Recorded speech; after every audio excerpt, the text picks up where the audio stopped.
पीछे कौन जरा घूम कर देखो, आगे कौन जरा समझ कर देखो। वही है समझ, कि पीछे कौन जरा घूम कर देखो, आगे कौन जरा समझ कर देखो। प्राणी देखो तुम्हारे पीछे आगे कौन है, पीछे भी भगवान, आगे भी भगवान, दाएं भी भगवान, बाएं भी भगवान, लेकिन तुम भगवान को समझ नहीं पा रहे हो। कण कण में वो ईश्वर का वास है, लेकिन प्राणी को दिखाई नहीं दे रहा है वो भगवान। क्यों? प्राणी के अंदर सरलता नहीं है, दृष्टि नहीं है वो। तो प्राणी क्या सोचता है कि मेरे पीछे तो कोई नहीं है। ध्रुव चल रहा है भगवान के पीछे, उस ध्रुव के पीछे कौन था? भगवान। आगे कौन था? भगवान।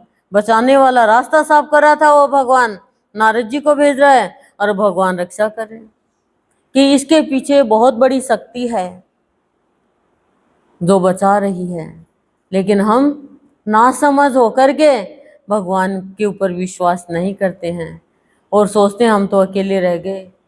तो कह रही है जो प्राणी खाली स्थूल का ही आधार लेता है वो रोता है, लेकिन जो ये देख लेता मेरा भगवान मेरी रक्षा करने वाला है, मुझे तो मेरे भगवान की जरूरत है, वो प्राणी कभी भी अकेला नहीं रहता है। वो उसे पता है कि मेरा आगे का रास्ता मेरा भगवान दिखा रहा है मुझे, और पीछे मेरे भगवान खड़ा है, तो मेरा बाल भी बांका कोई नहीं कर सकता। क्यों? क्योंकि मैं भगवान का हूं और तो भगवान मेरा है। जब मैं ही भगवान का नहीं तो भगवान मेरा कैसे होगा? जब मैं ही भगवान की भक्ति को प्रधान नहीं मान रही तो फिर भगवान मुझे कैसे संभालेगा? हमारे जीवन में प्रधान क्या है? धान। प्रधान होना चाहिए प्रभु, बाकी सारा कार्य हम करते रहे। ये थोड़ी है कि भगवान के लिए कुछ हम करेंगे तो ही हमें भगवान मिलेगा। काम करते जाओ, भगवान को याद करते जाओ। भगवान तो आपके मन का भाव देखता है। आप ये सोचते हो कि भगवान हम कुछ करेंगे तो ही भगवान देखेगा, तो तुकाराम जी के पास भगवान नहीं जाते लोगों की भीड़ को छोड़ करके। लेकिन आप सत्संग में आकर भी यदि नहीं समझ पा रहे हो इस चीज को, तो फिर कोई नहीं बचा सकता। भक्त के पीछे भगवान खड़ा रहता है, उसको कोई सता नहीं सकता, उसकी रक्षा करता है वो। ना तो उसको आगे गिरने देता है, यानी कोई लालच में आने, प्रलोभन में नहीं आने देता है, और न पीछे मुड़कर देखने देता है कि तू तो चलता चल, चलता चल, मैं तेरे साथ हूं। जिसका हाथ सतगुरु ने पकड़ लिया वो रुकेगा कैसे? वो अधर्म के सामने झुकेगा कैसे? वो तो उन्नति की ओर जाता रहेगा। और सत्संग में आकर भी आप अन्य बातों में ही, निरर्थक बातों में ही, इधर उधर की बातों में ही अपने मन को लगा रहे हो, तो आपकी उन्नति कैसे होगी? आध्यात्मिकता में उन्नति नहीं हो सकती। अपने मामले में तो आप बहुत समझदार हो, वो भी कुछ के लिए, पर आध्यात्मिकता में आप नासमझी कर जाते हो। किसी को धोखा देने में तो बड़ी समझदारी करते हो, चीटिंग करते हो, लेकिन भगवान को पाने में चीटिंग की जरूरत नहीं है, धोखाधड़ी की जरूरत नहीं है।